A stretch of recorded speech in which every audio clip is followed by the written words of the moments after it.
नमस्कार, मैं एम के पांडे। हमारी धारणा पर आपका स्वागत है। हमारे पौराणिक देवताओं में कई देवताओं के नाम आते हैं। इनमें ऐसे भी देवता हैं जिन्हें देवताओं के स्वास्थ्य का देवता या हम ऐसे कहेंगे स्वास्थ्य का देवता उन्हें माना जाता है। वे कौन से देवता हैं, किनकी हमें ऐसी पूजा करनी चाहिए जिससे हमें स्वास्थ्य लाभ हो, हम निरोग रहें। तो ऐसे निरोग करने वाले या हमारे स्वास्थ्य को ठीक ठाक रखने वाले मूल रूप से कौन से देवता हैं, वैसे तो हम जिनकी भी पूजा करते हैं सबका फल हमें गुणकारी मिलता ही मिलता है। हमें स्वास्थ्य वर्धक बनाता है और हमें पूरी आरोग्यता देता है। हम हनुमान जी का ही उदाहरण है, तो उनके लिए भी हनुमान चालीसा में ऐसी ऐसी लाइनें हैं जो हमारे लिए स्वास्थ्य वर्धक हो जाती हैं और हमें सारे गुण दे देती हैं। तो सारे देवता महत्वपूर्ण हैं, लेकिन पौराणिक देवताओं में ऐसा नाम है जिनको हम स्वास्थ्य का ही देवता कहते हैं और जिनसे स्वास्थ्य वर्धन होता है, हमारा स्वास्थ्य ठीक ठाक रहता है और उनकी पूजा करनी चाहिए। इसी संदर्भ में आज यह वीडियो आपके सामने हम प्रस्तुत कर रहे हैं। बहुत छोटा सा वीडियो है, संक्षेप में हम अपनी बात रखेंगे, आप हमारी बातों को सुनते हैं। इस वीडियो को भी एक एक शब्द सुनिएगा और बहुत सोच समझ के वीडियो प्रस्तुत किया जा रहा है और शुद्ध मन से सुनिएगा और पूरी लगन से सुनिएगा, आपको अच्छा लगेगा। तो वो कौन से देवता हैं, तो उस देवता को संभवतः अगर आप थोड़ा भी पढ़े होंगे, थोड़ा भी जानते होंगे तो जान ही गए होंगे। उन्हें हम अश्विनी कुमार कहते हैं। अश्विनी कुमार मतलब दो नाम आते हैं, एक कुमार हैं और इन्हें युग्म में ही हम नाम लेते हैं। अश्विनी कुमार मतलब दो, और इन्हें शिशु रूप में घोड़े के मुख की आकृति के रूप में दिखाया जाता है, जैसा यहाँ दर्शाया जा रहा है। तो ये अश्विनी कुमार स्वास्थ्य के देवता हैं, देवताओं के स्वास्थ्य के देवता, हम सब के स्वास्थ्य के देवता। ये सदैव घोड़े पर, रथ पर सवार रहते हैं और पृथ्वी का चक्कर लगाते रहते हैं। सुबह और शाम ये हमें दीप्ति देते हैं, हमें प्रकाशमान करते हैं और निश्चित रूप से संसार में रोशनी पैदा करने वाले, मतलब जीवन की रोशनी पैदा करने वाले ये देवता हैं। और इनके ऐसी इनमें दिव्यता है कि इनके स्मरण मात्र से हमारे बहुत सारे दुख दूर हो जाते हैं। अब इनके संदर्भ में न जाने कितना विवरण मिलता है, 2-3 विवरण हम देते हैं कि जैसे यज्ञ की आत्मा किसको कहा जाता है।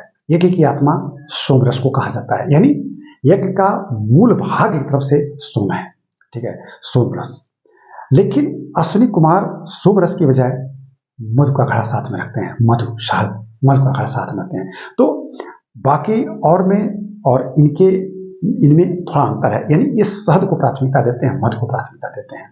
तो यानी शहद शब्द आया है हमारे पौराणिक ग्रंथों में, शहद शब्द मधु शब्द का उल्लेख है, यानी शहद निश्चित रूप से हमें स्वास्थ्य देने वाला है, हमें निरोग करने वाला है। तो शहद का नाम तो आता ही इनके साथ।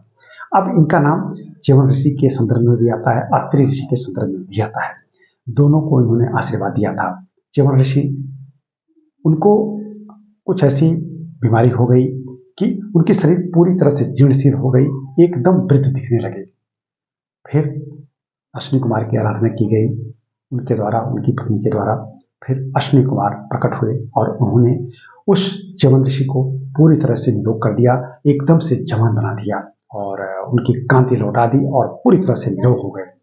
आपको सुन के ताज्जुब होगा, उसी च्यवन के नाम पर आज हम च्यवनप्राश मार्केट से प्राप्त करते हैं। न जाने कितनी कंपनियां च्यवनप्राश देती हैं, यानी च्यवनप्राश में च्यवन शब्द है, यानी वो ऐसा रस है जिससे हमको वही कांति मिल सकती है। अब तो ये कंपनियां नाम लेके बेचती हैं, अब उसमें क्या शक्ति है क्या नहीं, लेकिन उस च्यवन ऋषि को अश्विनी कुमार ने वह रस दिया था और उस रस के सेवन करने से च्यवन में वह निरोगता, वह आरोग्यता आ गई कि उनमें वह कांति लौट आई कि उन्हें फिर से वही युवापन मिल गया जो चाहते थे।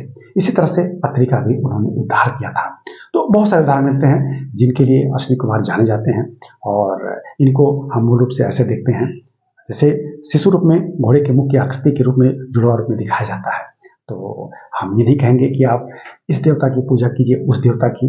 बहु देवतावादी हमारा समाज है, हम जिसकी भी पूजा करें, हम जिसकी भी आराधना करेंगे और उनमें मन से अगर हम लीन हैं तो सारे देवता हमारे लिए ही फल देते हैं। अश्विनी कुमार भी उसमें है। एक प्रकरण है कि देवताओं में स्वास्थ्य के देवता कौन, तो उसी संदर्भ को लेके हमने आपके सामने यह वीडियो प्रस्तुत किया।